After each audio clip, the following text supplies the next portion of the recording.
Welcome in to the Kansas City Chiefs Report by Chat Sports. Tyler Jones here with you. Thanks for joining us. Coming up on today's show, we'll catch you up to speed on the latest Kansas City Chiefs news and rumors. And you may be wondering, why is this guy here? Well, I'm in for Harrison Graham today because he is a new dad. Congrats to Harry on the newborn. Wife and baby are doing well. You'll hear from Harry coming up next week. In the meantime, here's what I want to know. With the draft just around the corner, where are you going to be watching the draft from? It is going to be an electric scene there in Kansas City at Union Station and everything that's going on there. Are you planning to watch the draft there? Are you staying at home? Or are you going to be with some friends doing a draft party somewhere? Let me know. I'm very curious. What are your plans for the NFL draft? Tell us in the comment section below. We'll get started with today's show. Trading up in the draft. According to a new report that was out this morning from ESPN, the Chiefs are expected to climb up from the pick at 31 to make a move to bring in a marquee player of some sort. It's pretty interesting, right? There was a article from ESPN that came out today from Matt Miller of ESPN, as well as all of the different team reporters for ESPN's NFL Nation, including Adam Teicher, who covers the Chiefs. And they all kind of weighed in of what their expectations are with the draft around the corner. This is what Matt Miller had to say in this article. One NFC executive said he expects Veach, Brett Veach, the Chiefs GM, to try to climb higher in round one to secure a marquee player and wide receiver and defensive line are the biggest areas of need, as Adam said.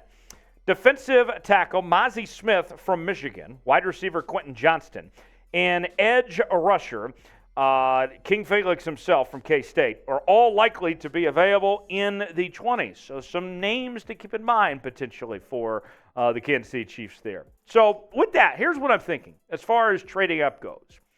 I think when you look at this Kansas City Chiefs team, they're almost playing with house money of some sorts, right? Coming off the Super Bowl win, we already know that this roster is pretty stacked as is with the best player in the world and Patrick Mahomes and some of those guys around him. So you're only getting better from here, right? And so I feel like when you look at this Kansas City team, they can be aggressive, right? That they can, move some things around to potentially make that move if there's a marquee player, like what was mentioned in that report, that they feel like that they can't live without, that they have the flexibility to make said move. I mean, you look at their draft picks, for example. They got 10 picks in this draft. At 31, 63, 95, 122, 134, 166, 178, 217, 249, and 250. If Kansas City wants to make a move, if there's somebody that they say, we got to have that guy, then they have the flexibility. They can possibly do so. So to me, this makes sense of the idea that the Chiefs could be trading up in the draft to find a player that they can't live without. To me, I understand that. I think it makes a whole lot of sense personally. Who will they decide? That remains to be seen. But wouldn't be shocked at all if Brett Veach pulls the trigger and decides to go ahead and move up in the draft. Should the Chiefs trade up in the draft? What do you think? There's our pinned comment today. Type T for trade, type P for pass. Let us know in the comment section. Should the Chiefs trade up or not? T for trade, P for pass. Let me know.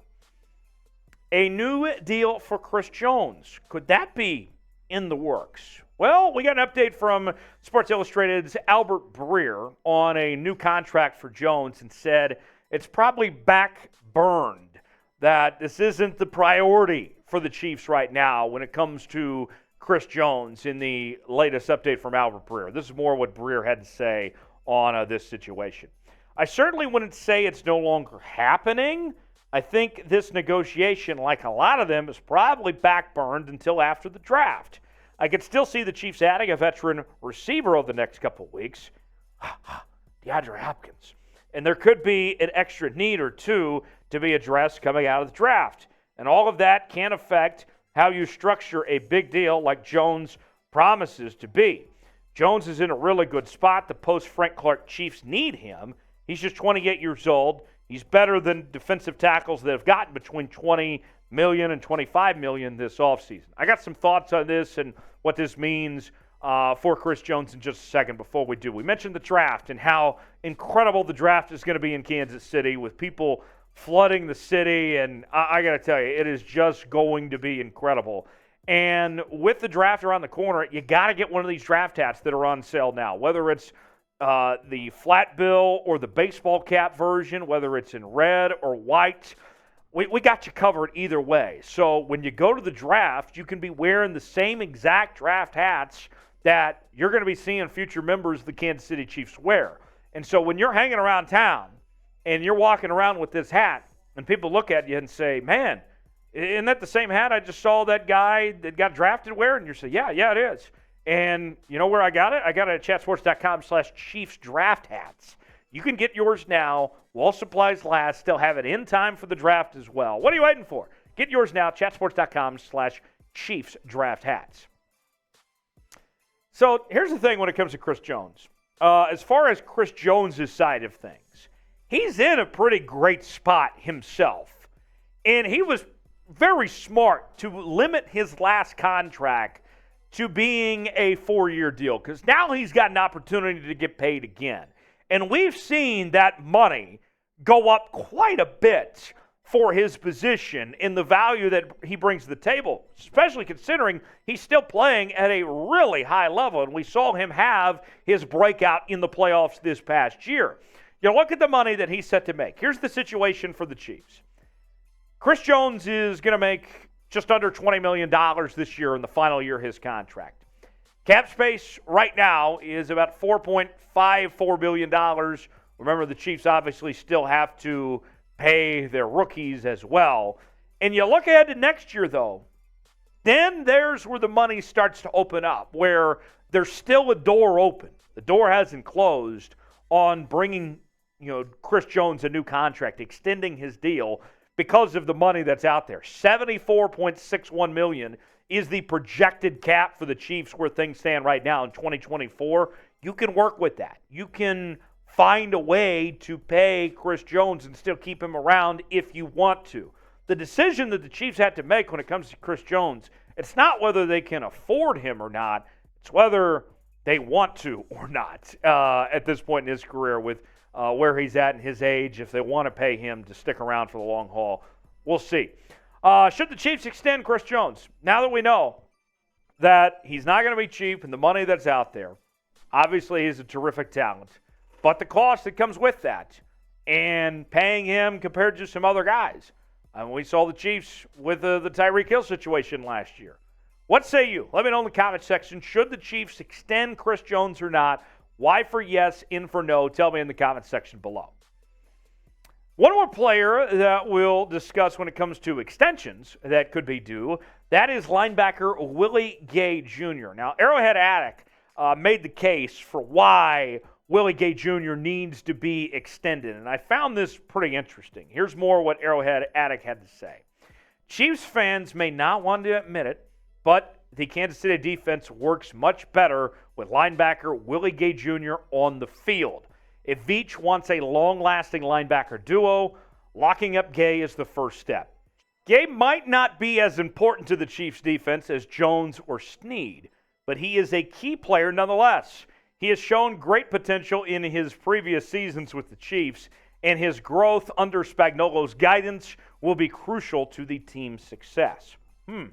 Crucial. Very interesting word there for Willie Gay Jr. We'll show you some numbers, and I'll give you my take and also what a contract could look like for Willie Gay Jr. here in just a second. Need you to subscribe to the channel, though. Look, even when Harry is out having kids, we're still finding a way to bring you Kansas City Chiefs content. Why? Because the Chiefs Kingdom deserves it. You guys are some of the best fans of the National Football League, and we want to keep you up to date with what's going on with the Kansas City Chiefs, bringing you daily news and rumor segments. We got live shows on the channel as well. If the Chiefs make a move of some sorts, we're going to drop whatever we're doing and bring you a video as quickly as we can. Why? Because you guys absolutely deserve it. So if you haven't already, subscribe to the channel, turn on notifications so you don't miss a moment.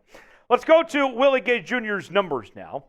And the statistics from Willie Gay Jr., you can see in 2022, he made a big jump up from what we saw the previous two seasons. You go back to his rookie year in 2020, 39 tackles, 3 tackles for loss, 1 sack. But then in 2021, with 48 tackles, 1 tackle for loss, and half a sack, 2 interceptions, the numbers on the tackle front were a little bit better, but obviously his sack number went down. But then last year in 2022, a big jump up, 88 tackles, 9 tackles for loss, 2.5 sacks, 1 interception. You'd have to think Willie Gay Jr.'s best football is still ahead of him, that he hasn't reached his potential yet, that he's getting better each and every year, especially after what we saw last year. The money-wise, I was looking at the numbers from Spotrac and what the experts were throwing out there, and here's what I would look for of a potential deal for Willie Gay Jr. as far as his market value goes and where the Chiefs are at. I think that Willie Gay Jr. could get a deal somewhere around 4 years, $28 million. It's about $7 million a year. I think that's reasonable. I think the Chiefs should be more than okay with paying Willie Gay Jr. $7 million. To me, that sounds just fine. What do you guys think? You like that idea? $7 million for Willie Gay Jr., 4 more years of him? Tell me in the comments section. E for extend, D for decline. Whether you'd bring Willie Gay Jr. back to Kansas City or not, let me know in the comments section below.